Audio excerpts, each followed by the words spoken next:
मुख्यमंत्री की अध्यक्षता में चंडीगढ़ में मनोहर कैबिनेट की अहम बैठक हुई, जहां मीटिंग में 31 एजेंडों पर चर्चा की गई। इस बैठक के दौरान कई अहम फैसलों पर मनोहर कैबिनेट की मुहर भी लगी है। इसमें ई व्हीकल नीति को मंजूरी दे दी गई है, तो वहीं खरीदारों से लेकर उद्योग लगाने वालों तक को बड़ी छूट देने का फैसला किया गया। इसमें स्लैब्स तय किए गए हैं, जिसके तहत पहले आओ पहले पाओ की तर्ज पर काम मिलेगा।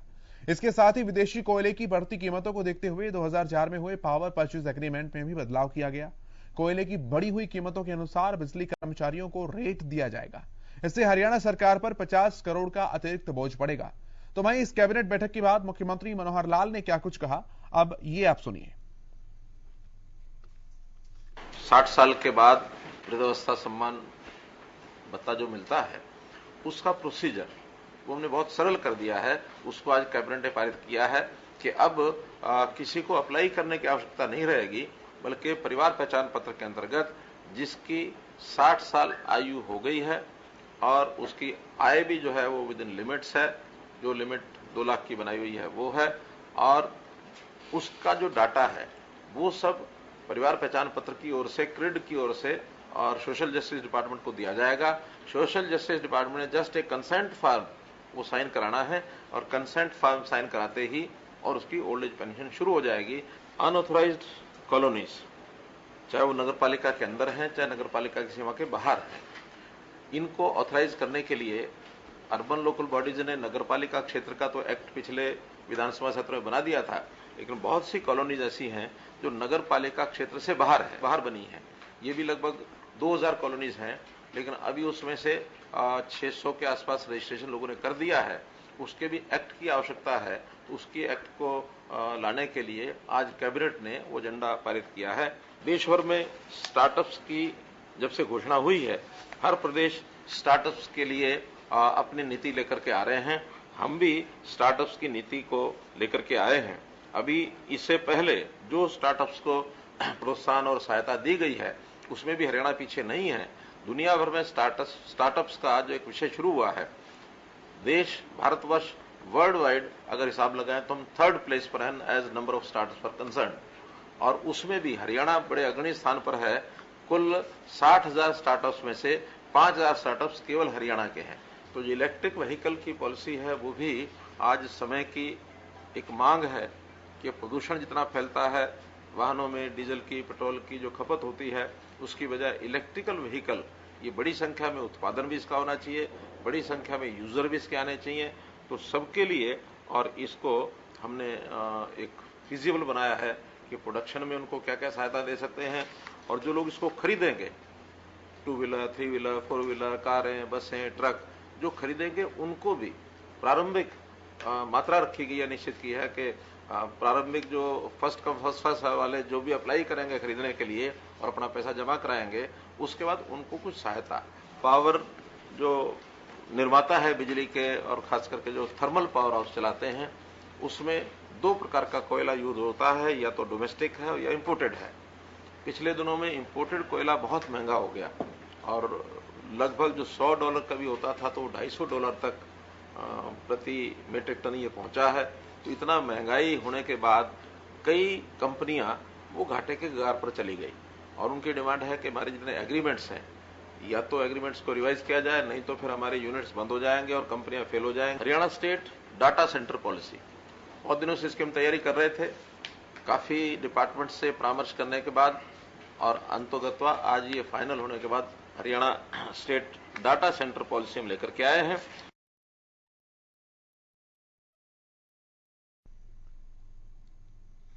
तो स्टार्टअप पॉलिसी 2022 को मंजूरी दी गई है।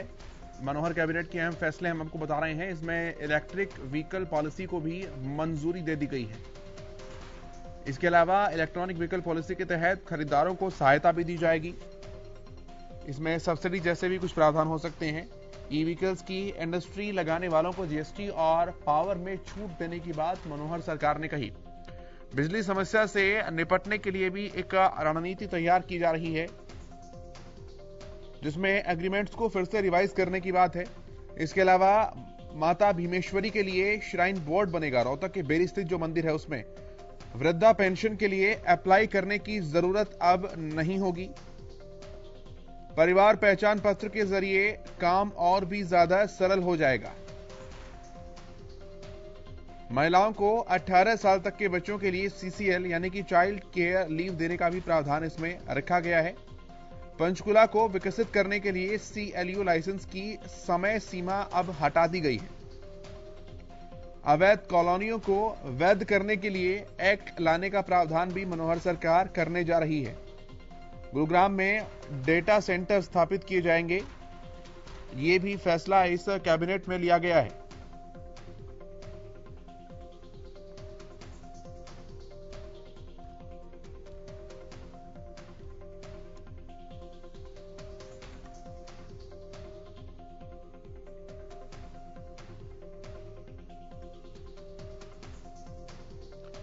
संवाददाता सुशील सिंह हमारे साथ जुड़ रहे हैं और अधिक अपडेट्स और अधिक जानकारी लेते हैं। सुशील, आज की कैबिनेट बैठक में कई अहम मुद्दे, कई अहम विषय और बड़े बदलावों की तरफ बढ़ते हुए कदम।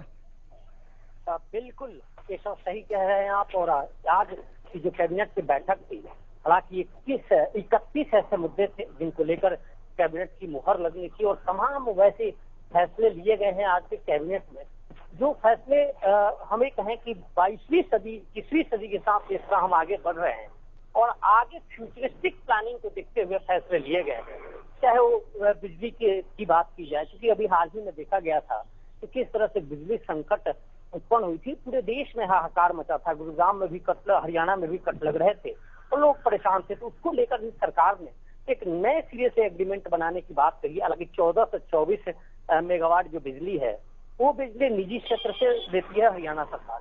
उसमें इंपोर्टेड कोयला को लेकर काफी बातें सामने आ रही थी और वो एग्रीमेंट से महंगा हो रहा था।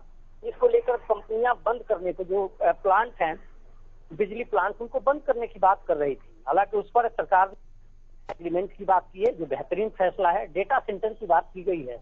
दिल्ली से करीब जो भी शहर हैं, हालांकि उसमें गुरुग्राम मेंशन है, फरीदाबाद मेंशन है, कि अमूमन डेटा सेंटर बनाए जाएंगे और ये केवल गवर्नमेंट के नहीं होंगे, ये निजी सेंटर भी अगर कोई बनाता है तो उसको भी सरकार उसमें काफी रियायत देगी, छूट देगी, जो भी उसके प्रोसेस होते हैं। साथ ही स्टार्टअप का जिक्र किया गया है। पूरे देश में, अगर पूरे विश्व की बात करें केशव, तो 19वें स्थान पर भारत है और भारत के 5 शहर ऐसे हैं, जिसमें दिल्ली का भी नाम है, जो स्टार्टअप के मामले में बेंगलुरु नंबर 1 पे है और 5 शहरों में दिल्ली भी शुमार है, जिसमें स्टार्टअप को लेकर कई चीजें की जा रही है और इस देश की स्थिति ठीक है, सबसे ज्यादा स्टार्टअप है। और हरियाणा में 5000 स्टार्टअप है, खुद मुख्यमंत्री ने बताया। तो उसको लेकर भी जो पॉलिसी है उसमें सुधार की गई है, अमेंडमेंट की गई है, उस तरह से पॉलिसी लाई गई है।